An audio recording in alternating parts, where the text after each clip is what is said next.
Fate EXTELLA, the Umbral star, takes on a familiar hack-and-slash 1 vs 1000 gameplay style. A few unique gameplay elements were added to the mix, but it may not have been enough to save it from a stale experience. There's not much that sets the Umbral star apart from other games of the genre, aside from the heavy incorporation of dialogue and story.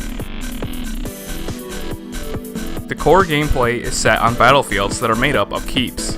Your objective is to maintain enough keeps by not letting the enemy team get a hold of too many. On top of that, there is a main objective, generally involving taking out a boss. Keeps are separated between a stream of sorts that can be traversed through, so there is no ground between the keeps. Within keeps, a certain number of aggressors need to be defeated in order to claim the keep. The number of aggressors is indicated on the screen and will not appear until you've defeated enough minions. The combat itself falls into monotony the majority of the time. Being forced to battle simple minions, one can repeatedly spam the same attack to take them all out.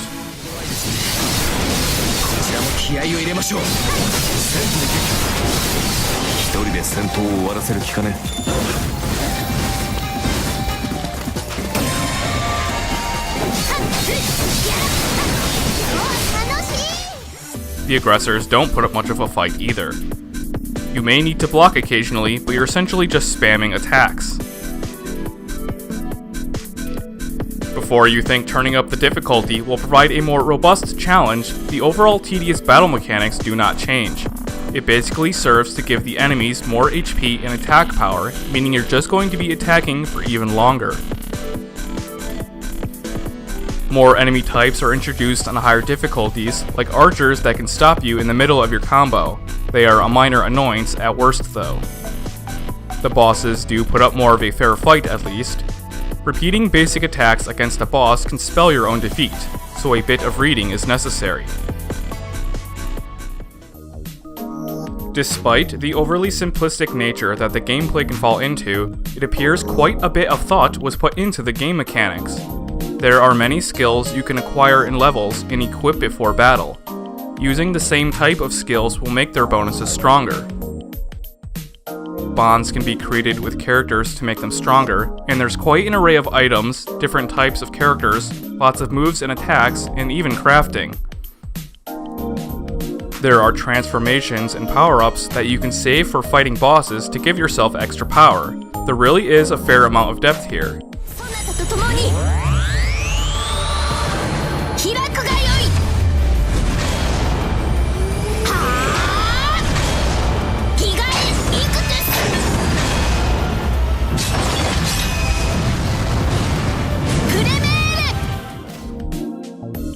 The problem is, none of this really seems to matter, since the same combos can be used repeatedly to achieve victory. If you're not victorious, then it will likely be the cause of a one-hit kill that bosses can dish out. With a lot of health, death can be avoided. They do telegraph this super-powered move and spend a bit of time charging it, so it's not difficult to avoid most of the time. Nonetheless, getting thrown off guard and getting killed in one hit just plain sucks. Beyond just killing your foes, there is some strategy involved.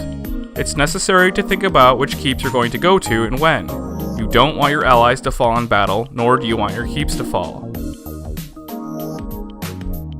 There are enemies known as plants, which spawn aggressors and can send them to other keeps. Plants need to be quickly dealt with, all while maintaining your team's well-being. I did find myself getting tripped up on a few levels trying to find the best course of actions to take. The planning involved is implemented quite well. If even half the game was done just as well, these battles would be awesome. Between battles, there is a ton of dialogue, way too much in fact. It gets to the point where I've had enough and they aren't even halfway done talking. You do have the option to skip, which is good, but it would have been even better if they could wrap it up a lot quicker. I found myself relatively interested in the story. I wanted to know more about the Praetor, the Servants, and the Mooncell Corps, but not many people would want to sit and read for literally 20 minutes or more between every level. I certainly didn't. A lot of what is said is just fluff and really could have been condensed into just a minute or two and contain actual substance. It's not even interesting to look at. Everyone just stands around with blank looks on their faces, with each character only having a few expressive portraits to augment their speech. The enemies aren't interesting either. Everyone except for bosses are just polygonal soldiers with no real defining features. Yes, this is supposed to exist in some digital realm with digitized baddies attacking you, but couldn't a little effort have been put into them? Even something to easily distinguish between the different enemy types would have helped. What would have also helped is English voiceovers. The lack of a dub is fine in many cases, but when you need to know what's going on, being able to hear your allies during combat is far more useful than having to take your eyes off the action to read subtitles, especially since they're talking very frequently. The environments themselves look very nice. They're often wide open, giving you plenty of space to fight, but also frequently cram you into tighter areas where the struggle with the camera is real. Just trying to look in one direction becomes a fight of its own as the camera bounces and swings around into directions you're not trying to look. Trying to fight off multiple aggressors while trying to cooperate with a domineering camera induces nothing but frustration. Almost everything about this title is a slog. I quickly began to dread entering and completing battles. The battles are long and drawn out, and the scenes between battles are long and drawn out. Even for someone looking for mindless hack and slash fun, which by itself can be fun, the scenes really break the pacing of the game. The scenes could have gotten a pass if only the crucial story elements were presented. They would have even been good. As it is, they're a chore to sit through. If the developers really wanted to convey all the in-your-face details of their story in such a bloated way, it would have been better off being released alongside a book that contains everything about the characters in the world they're from.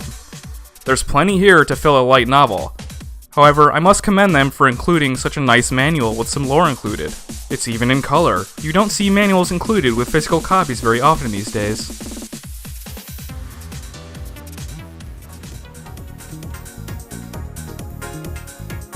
If you wanted any kind of story, expect to get way too much or none at all, because many will want to skip so much of the dialogue.